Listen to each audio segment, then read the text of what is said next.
Have you ever healed so hard that the person who broke you starts acting nervous around you?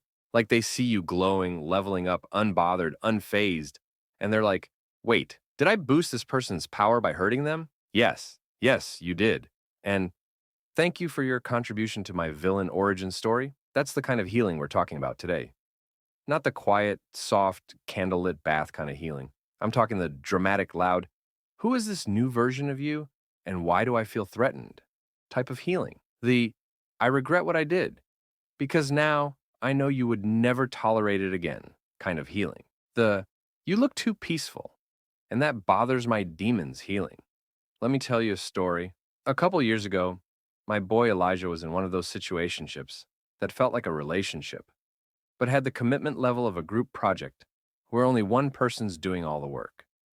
You know the kind. He was all in, loving, consistent, showing up, sending good morning texts with full playlists and memes. And she? She was texting him back 6 hours later with LOL and a paragraph about how she's not ready for anything serious, but also doesn't want to lose him. And bro stayed for months. Months. Because he believed in potential. Potential is a beautiful word that'll mess up your whole life if you let it. Then one day she ghosted him, just gone, mid-convo. Never replied, didn't block him, didn't explain. Just evaporated like a Snapchat message after 10 seconds of false hope. And it broke him. We're talking full on, is it me? Am I unlovable? Spiral. Gym, skipped. Diet, out the window. Vibes, in hell. Now fast forward a year. I'm at this rooftop party with Elijah, and guess who's there?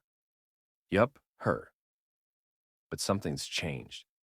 Elijah walks in wearing this fly-ass black bomber jacket, a fresh fade, smelling like ambition and emotional boundaries, and he's glowing. Not like I'm faking being okay glowing. Nah, I'm talking real, calm, I found myself, and you're no longer my type energy. And she sees him, and she panics. Suddenly, she's coming over all, oh my God, I haven't seen you in forever. You look amazing. Like she didn't vanish like a Marvel villain in the last 10 minutes of the movie. And Elijah? He smiled, said hi, then turned back to our convo like she was a footnote in a story that no longer needed her. I swear to you, I saw fear in her eyes.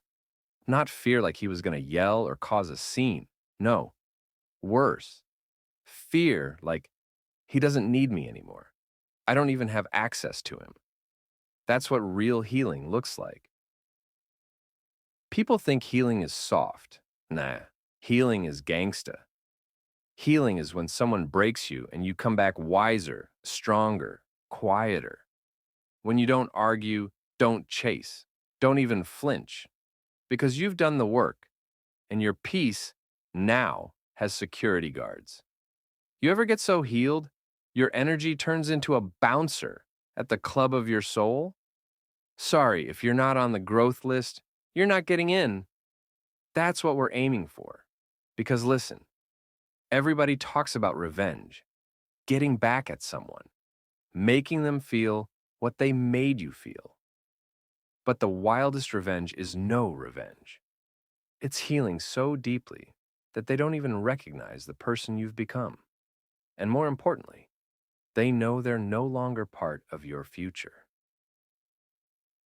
I remember my own version of this.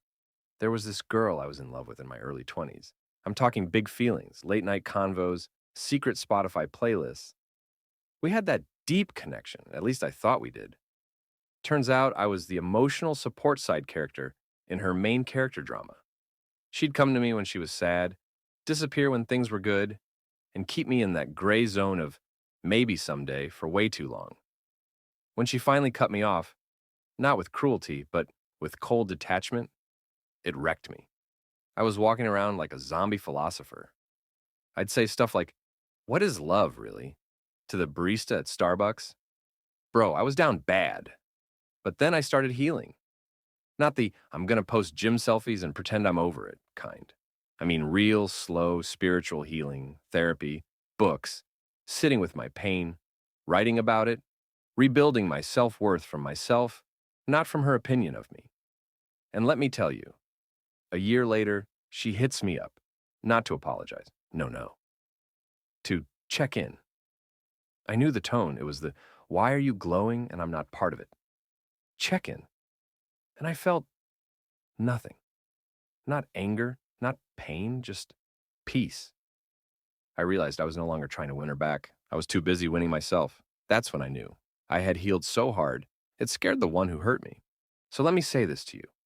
If you're in the middle of the heartbreak, the healing, or the wondering, you do not need closure. You need progress. You do not need them to understand how badly they hurt you. You need you to understand that you deserved better.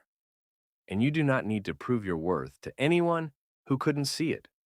Just be around people who never make you question it in the first place. Healing is not about forgetting what they did. It's about remembering who you were before they got in your head.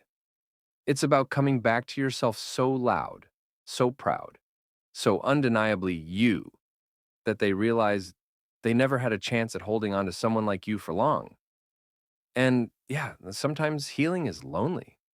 Like you're sitting in your room, lights low, scrolling past all these curated love stories on your feed, couples laughing in sunsets, surprise dates, just because flowers. And you're wondering if maybe, just maybe, you overreacted. Maybe it wasn't that bad. Maybe they didn't mean to hurt you. Maybe if you just reached out, nah, that's the withdrawal talking. Healing ain't glamorous. Sometimes it's dry cereal at 2 a.m. with tears on your phone screen. Sometimes it's deleting the same number 4 times because you keep looking for excuses to text. It's remembering the sound of their laugh at the worst possible moment, like when you're finally starting to feel okay.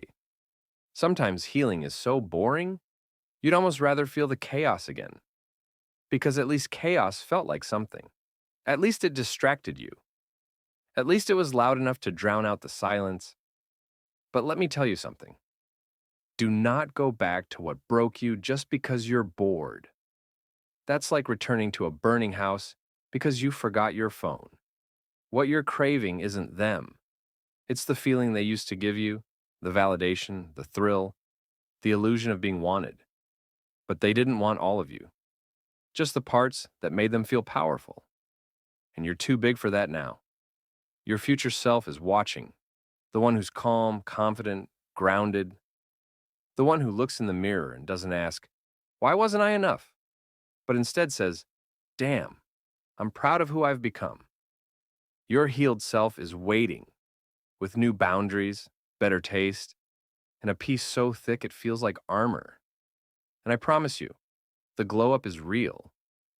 Not just physically, not just the haircut or the body or the style. I mean the soul glow up. The kind where your energy walks into a room 5 minutes before you do. The kind where your vibe says, I've been through it, and I came back stronger, smarter, and softer in all the right places. The people who couldn't love you when you were bending over backwards won't even recognize you when you're standing up straight, because you're not that version of you anymore. You're not begging. You're not shrinking. You're not twisting yourself into emotional origami to fit inside someone else's box. So keep healing, loudly if you must. Scream into the void. Dance in your kitchen. Post the selfies. Say the affirmations. Let the world know you're rebuilding. Softly, if that's more your speed. Cry quietly, journal. Light candles. Go ghost for a bit. Rest like your life depends on it, because it does. Wildly. Let your healing be messy, unpredictable. Let it take you to new cities, new friends, new versions of you that feel like home, quietly. You don't owe anybody an explanation. You don't need to post every breakthrough. Some growth is sacred, some peace is personal. Just don't. Stop. Because one day someone's going to look at you, the healed you, the glowing you that doesn't chase love but attracts it. And they're going to realize, damn, I had the chance to love that person, and I fumbled it. But by then, you'll be so far gone, emotionally, spiritually, even geographically, that their regret will sound like background noise in a life that's too loud with joy to notice. And you'll be too busy living, too busy laughing with people who never made you feel hard to love, too busy dancing to your own rhythm, too busy being exactly who you were always meant to become.